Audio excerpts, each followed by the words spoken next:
प्यारे देशवासियों, नमस्कार।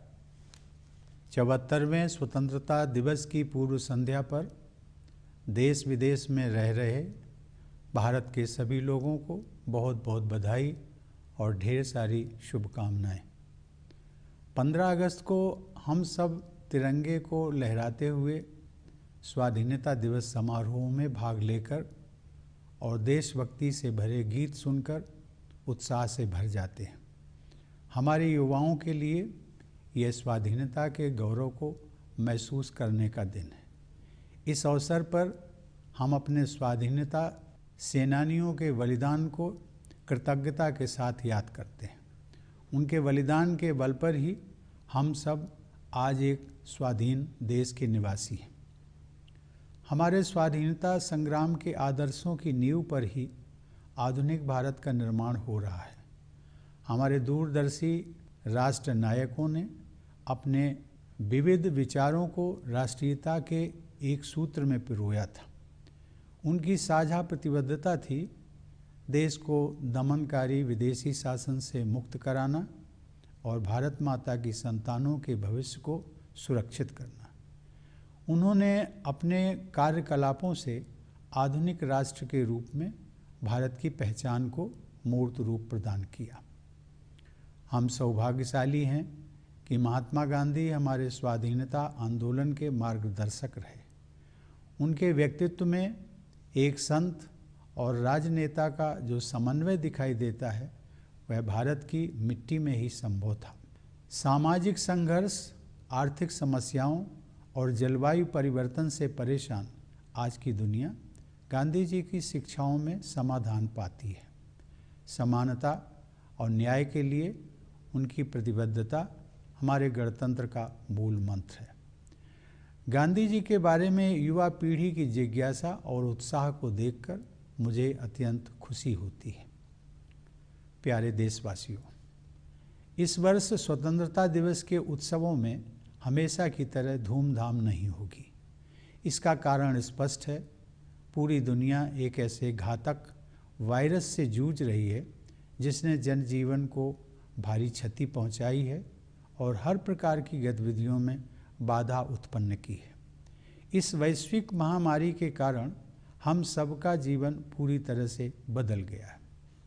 यह बहुत आश्वस्त करने वाली बात है कि इस चुनौती का सामना करने के लिए केंद्र सरकार ने पूर्व अनुमान करते हुए समय रहते प्रभावी कदम उठा लिए थे। इन असाधारण प्रयासों के बल पर घनी आबादी और विविध परिस्थितियों वाले हमारे विशाल देश में इस चुनौती का सामना किया जा रहा है।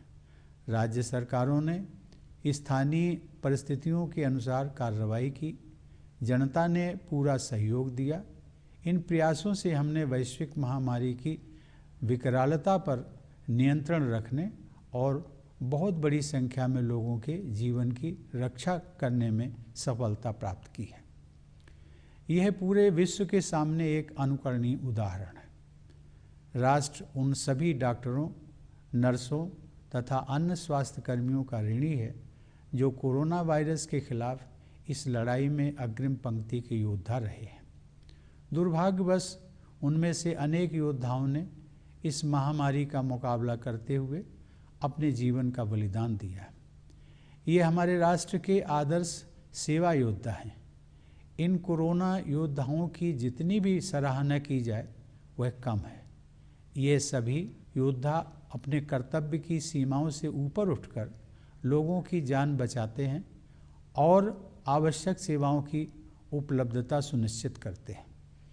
ऐसे डॉक्टर, स्वास्थ्यकर्मी, आपदा प्रबंधन दलों के सदस्य, पुलिसकर्मी, सफाई कर्मचारी, डिलीवरी स्टाफ, परिवहन, रेल और विमानन कर्मी, विभिन्न सेवा प्रदाता, सरकारी कर्मचारी, समाज सेवी संगठन और उदार नागरिक अपने साहस तथा निस्वार्थ सेवा के प्रेरक उदाहरण प्रस्तुत कर रहे हैं।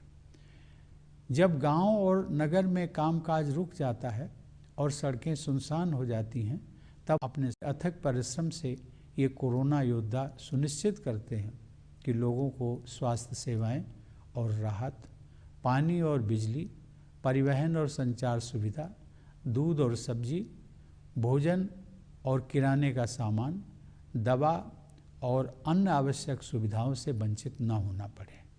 ये अपनी जान को भारी जोखिम में डालते हैं ताकि हम सब इस महामारी से सुरक्षित रहें और हमारा जीवन तथा आजीविका दोनों चलती रहे।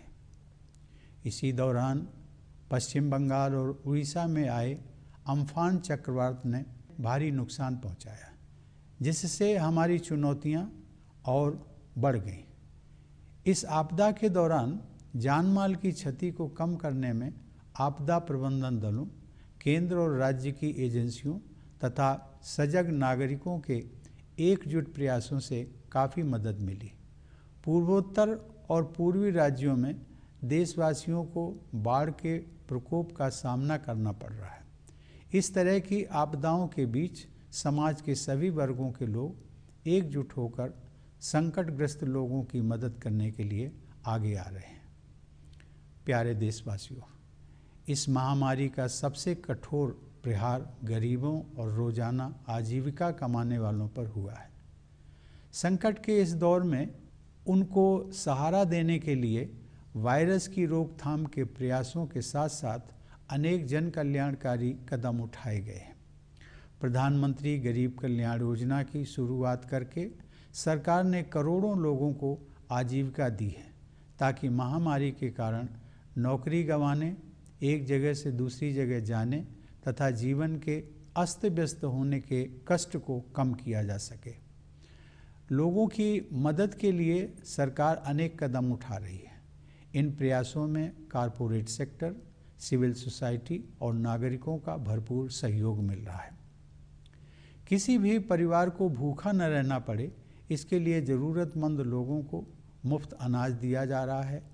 मुफ्त अनाज उपलब्ध कराने के दुनिया के सबसे बड़े इस अभियान को नवंबर 2020 तक बढ़ा दिया गया। इस अभियान से हर महीने लगभग 80 करोड़ लोगों को राशन मिलना सुनिश्चित किया गया है। राशन कार्ड धारक पूरे देश में कहीं भी राशन ले सकें, इसके लिए सभी राज्यों को one nation one ration card योजना के तहत लाया जा रहा है।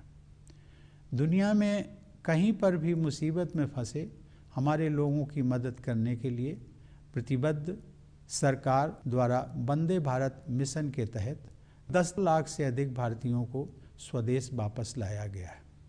भारतीय रेल द्वारा इस चुनौतीपूर्ण समय में ट्रेन सेवाएं चलाकर वस्तुओं तथा लोगों के आवागमन को संभव किया गया है। अपने सामर्थ्य में विश्वास के बल पर हमने कोविड-19 के खिलाफ लड़ाई में अन्य देशों की ओर भी मदद का हाथ बढ़ाया है। अन्य देशों के अनुरोध पर दवाओं की आपूर्ति करके हमने एक बार फिर यह सिद्ध किया है कि भारत संकट की घड़ी में विश्व समुदाय के साथ खड़ा रहता है। क्षेत्रीय और वैश्विक स्तर पर महामारी का सामना करने के लिए प्रभावी रणनीतियों को विकसित करने में हमारी अग्रणी भूमिका रही है। संयुक्त राष्ट्र सुरक्षा परिषद की अस्थायी सदस्यता के लिए हाल ही में संपन्न चुनाव में मिला भारी समर्थन भारत के प्रति व्यापक अंतर्राष्ट्रीय सद्भावना का प्रमाण है। भारत की यह परंपरा रही है कि हम केवल अपने लिए नहीं जीते हैं, बल्कि पूरे विश्व के कल्याण की भावना के साथ कार्य करते हैं। भारत की आत्मनिर्भरता का अर्थ स्वयं सक्षम होना है, दुनिया से अलगाव या दूरी बनाना नहीं। इसका अर्थ यह भी है कि भारत वैश्विक बाजार व्यवस्था में शामिल भी रहेगा और अपनी विशेष पहचान भी कायम रखेगा। प्यारे देशवासियों, आज विश्व समुदाय वसुधैव कुटुंबकम अर्थात समस्त विश्व एक ही परिवार है कि उस मान्यता को स्वीकार कर रहा है जिसका उद्घोष हमारी परंपरा में बहुत पहले ही कर दिया गया था। लेकिन आज जब विश्व समुदाय के समक्ष आई सबसे बड़ी चुनौती से एकजुट होकर संघर्ष करने की आवश्यकता है, तब हमारे पड़ोसी ने अपनी विस्तारवादी गतिविधियों को चालाकी से अंजाम देने का दुस्साहस किया, सीमाओं की रक्षा करते हुए हमारे बहादुर जवानों ने अपने प्राण न्यौछावर कर दिए। भारत माता के वे सपूत राष्ट्र गौरव के लिए ही जिए और उसी के लिए मर मिटे। पूरा देश गलवान घाटी के बलिदानियों को नमन करता है। हर भारतवासी के हृदय में उनके परिवार के सदस्यों के प्रति कृतज्ञता का भाव है। उनके शौर्य ने यह दिखा दिया है कि यद्यपि हमारी आस्था शांति में है, फिर भी यदि कोई अशांति उत्पन्न करने की कोशिश करेगा तो उसे माकूल जवाब दिया जाएगा। हमें अपने सशस्त्र बलों, पुलिस तथा अर्धसैनिक बलों पर गर्व है, जो सीमाओं की रक्षा करते हैं और हमारी आंतरिक सुरक्षा सुनिश्चित करते हैं। मेरा मानना है कि कोविड-19 के विरुद्ध लड़ाई में जीवन और आजीविका दोनों की रक्षा पर ध्यान देना आवश्यक है। हमने मौजूदा संकट को सबके हित में, विशेष रूप से किसानों और छोटे उद्यमियों के हित में समुचित सुधार लाकर अर्थव्यवस्था को पुनः गति प्रदान करने के अवसर के रूप में देखा है। कृषि क्षेत्र में ऐतिहासिक सुधार किए गए हैं। अब किसान बिना किसी बाधा के देश में कहीं भी अपनी उपज बेचकर उसका अधिकतम मूल्य प्राप्त कर सकते हैं। किसानों को नियामक प्रतिबंधों से मुक्त करने के लिए आवश्यक वस्तु अधिनियम में संशोधन किया गया है। इससे किसानों की आय बढ़ाने में मदद मिलेगी। मेरे प्यारे देशवासियों, वर्ष 2020 में हम सब ने कई महत्वपूर्ण सबक सीखे।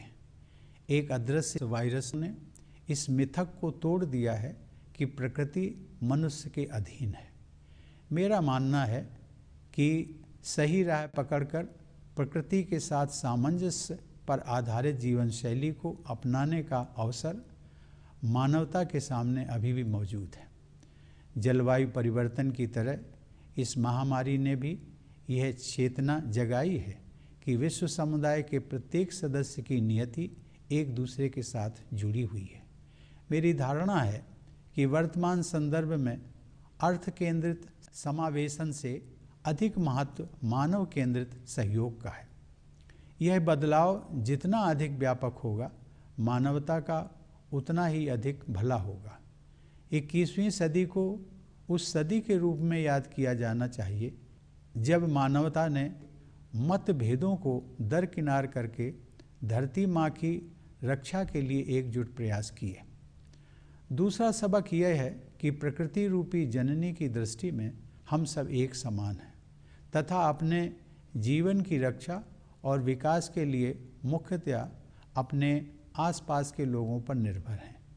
कोरोना वायरस मानव समाज द्वारा बनाए गए कृत्रिम विभाजनों को नहीं मानता है। इससे यह विश्वास पुष्ट होता है कि मनुष्यों द्वारा उत्पन्न किए गए हर प्रकार के पूर्वाग्रह और सीमाओं से हमें ऊपर उठने की आवश्यकता है। भारतवासियों में परस्पर सहयोग और करुणा की भावना दिखाई देती है। हमें अपने आचरण में इस सद्गुण को और अधिक समाविष्ट करना चाहिए, तभी हम सबके लिए बेहतर भविष्य का निर्माण कर सकते हैं। तीसरा सबक स्वास्थ्य सेवा को और मजबूत करने से जुड़ा है। सार्वजनिक अस्पतालों और प्रयोगशालाओं ने कोविड-19 का सामना करने में अग्रणी भूमिका निभाई है। सार्वजनिक स्वास्थ्य सेवाओं के कारण गरीबों के लिए इस महामारी का सामना करना संभव हो पाया है। इसलिए इन सार्वजनिक स्वास्थ्य सुविधाओं को और अधिक विस्तृत व सुदृढ़ बनाना होगा। चौथा सबक विज्ञान और प्रौद्योगिकी से संबंधित है। इस वैश्विक महामारी से विज्ञान और टेक्नोलॉजी को तेज़ी से विकसित करने की आवश्यकता पर और अधिक ध्यान गया है। लॉकडाउन और उसके बाद क्रमशः अनलॉक की प्रक्रिया के दौरान शासन, शिक्षा, व्यवसाय, कार्यालय के कामकाज और सामाजिक संपर्क के प्रभावी माध्यम के रूप में सूचना और संचार प्रौद्योगिकी को अपनाया गया है। इस माध्यम की सहायता से सभी भारतीयों का जीवन बचाने और कामकाज को फिर से शुरू करने के उद्देश्यों को एक साथ हासिल करने में मदद मिली है। केंद्र एवं राज्य सरकारों के कार्यालय अपने कार्यों के निर्वहन के लिए बड़े पैमाने पर वर्चुअल इंटरफेस का उपयोग कर रहे हैं। न्याय प्रदान करने के लिए न्यायपालिका ने वर्चुअल कोर्ट की कार्रवाई को अपनाया है। वर्चुअल कॉन्फ्रेंस आयोजित करने तथा अन्य अनेक गतिविधियों को संपन्न करने के लिए राष्ट्रपति भवन में भी हम प्रौद्योगिकी का उपयोग कर रहे हैं। आईटी और संचार उपकरणों की सहायता से डिस्टेंस एजुकेशन तथा ई लर्निंग को बढ़ावा मिला है। कई क्षेत्रों में अब घर से काम करने का ही प्रचलन हो गया है। प्रौद्योगिकी की सहायता से सरकारी और निजी क्षेत्रों के अनेक प्रतिष्ठानों द्वारा सामान्य स्तर से कहीं अधिक कामकाज करके अर्थव्यवस्था को गति प्रदान की गई है। इस प्रकार हमने यह सबक सीखा है कि प्रकृति से सामंजस्य रखते हुए विज्ञान और प्रौद्योगिकी को अपनाने से हमारे अस्तित्व और विकास की निरंतरता को बनाए रखने में सहायता मिलेगी। ये सभी सबक पूरी मानवता के लिए उपयोगी सिद्ध होंगे। आज की युवा पीढ़ी ने इन्हें भली भांति आत्मसात किया है और मुझे विश्वास है कि इन युवाओं के हाथों में भारत का भविष्य सुरक्षित है। यह दौर हम सभी के लिए कठिन है। हमारे युवाओं की कठिनाई तो और भी गंभीर दिखाई देती है। शिक्षण संस्थानों के बंद होने से हमारे बेटे बेटियों में चिंता पैदा हुई होगी और फिलहाल वे अपने सपनों और आकांक्षाओं को लेकर चिंतित होंगे। मैं उन्हें ये बताना चाहूँगा कि इस संकट पर हम विजय हासिल करेंगे और इसलिए अपने सपनों को पूरा करने के प्रयासों में आप सभी युवाओं को निरंतर जुटे रहना चाहिए। इतिहास में ऐसे प्रेरक उदाहरण उपलब्ध हैं जहां बड़े संकटों एवं चुनौतियों के बाद सामाजिक, आर्थिक और राष्ट्रीय पुनर्निर्माण का कार्य नई ऊर्जा के साथ किया गया। मुझे विश्वास है कि हमारे देश और युवाओं का भविष्य उज्जवल है। हमारे बच्चों और युवाओं को भविष्य की ज़रूरतों के अनुसार शिक्षा प्रदान करने की दृष्टि से केंद्र सरकार ने हाल ही में राष्ट्रीय शिक्षा नीति लागू करने का निर्णय लिया है। मुझे विश्वास है कि इस नीति से गुणवत्ता से युक्त एक नई शिक्षा व्यवस्था विकसित होगी जो भविष्य में आने वाली चुनौतियों को अवसर में बदलकर नए भारत का मार्ग प्रशस्त करेगी। हमारे युवाओं को अपनी रुचि और प्रतिभा के अनुसार अपने विषयों को चुनने की आज़ादी होगी। उन्हें अपनी क्षमताओं को विकसित करने का अवसर मिलेगा।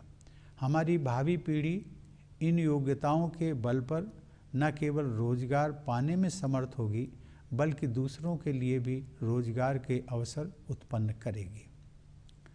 राष्ट्रीय शिक्षा नीति एक दूरदर्शी और दूरगामी नीति है।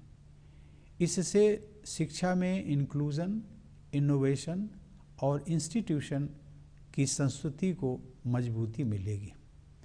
नई शिक्षा नीति के तहत मातृभाषा में अध्ययन को महत्व दिया गया है, जिससे बाल मन सहजता से पुष्पित पल्लवित हो सकेगा। साथ ही इससे भारत की सभी भाषाओं को और भारत की एकता को आवश्यक बल मिलेगा। किसी भी राष्ट्र को सशक्त बनाने के लिए उसके युवाओं का सशक्तिकरण आवश्यक होता है और राष्ट्रीय शिक्षा नीति इस दिशा में एक बड़ा कदम है। प्यारे देशवासियों, केवल 10 दिन पहले अयोध्या में श्री राम जन्मभूमि पर मंदिर निर्माण का शुभारंभ हुआ है और देशवासियों को गौरव की अनुभूति हुई है। देशवासियों ने लंबे समय तक धैर्य और संयम का परिचय दिया और देश की न्याय व्यवस्था में सदैव आस्था बनाए रखी। श्री राम जन्मभूमि से संबंधित न्यायिक प्रकरण को भी समुचित न्याय प्रक्रिया के अंतर्गत सुलझाया गया। सभी पक्षों और देशवासियों ने उच्चतम न्यायालय के निर्णय को पूरे सम्मान के साथ स्वीकार किया और शांति, अहिंसा, प्रेम एवं सौहार्द के अपने जीवन मूल्यों को विश्व के समक्ष पुनः प्रस्तुत किया। इसके लिए मैं सभी देशवासियों को बधाई देता हूँ। मेरे प्यारे देशवासियों, जब भारत ने स्वाधीनता हासिल की तो कुछ लोगों ने ये आशंका जताई थी कि लोकतंत्र का हमारा प्रयोग सफल नहीं होगा। वे हमारी प्राचीन परंपराओं और बहुआयामी विविधता को हमारी राज्य व्यवस्था के लोकतंत्रीकरण के मार्ग में बाधा समझते थे। लेकिन हमने अपनी परंपराओं और विविधता को सदैव अपनी ताकत समझकर उनका संवर्धन किया है और इसीलिए दुनिया का यह सबसे बड़ा लोकतंत्र इतना जीवंत है। मानवता की भलाई के लिए भारत को अग्रणी भूमिका निभाते रहना है। आप सभी देशवासी इस वैश्विक महामारी का सामना करने में जिस समझदारी और धैर्य का परिचय दे रहे हैं, उसकी सराहना पूरे विश्व में हो रही है। मुझे विश्वास है कि आप सब इसी प्रकार सतर्कता और जिम्मेदारी बनाए रखेंगे। हमारे पास विश्व समुदाय को देने के लिए बहुत कुछ है, विशेषकर बौद्धिक, आध्यात्मिक और विश्व शांति के क्षेत्र में। इसी लोक मंगल की भावना के साथ मैं प्रार्थना करता हूँ कि समस्त विश्व का कल्याण हो। सर्वे भवन्तु सुखिनः, सर्वे सन्तु निरामयाः, सर्वे भद्राणि पश्यन्तु मा कश्चित् दुख भाग भवेत्। अर्थात सभी सुखी रहें, सभी रोग मुक्त रहें, सब लोग अच्छाइयों पर ध्यान दें और किसी को भी दुख न भोगना पड़े। संपूर्ण विश्व के कल्याण का यह संदेश मानवता के लिए भारत का एक अनूठा उपहार है। एक बार फिर आप सबको 74वें स्वाधीनता दिवस की बधाई देते हुए आप सभी के अच्छे स्वास्थ्य एवं सुंदर भविष्य की कामना करता हूँ। धन्यवाद। जय हिंद।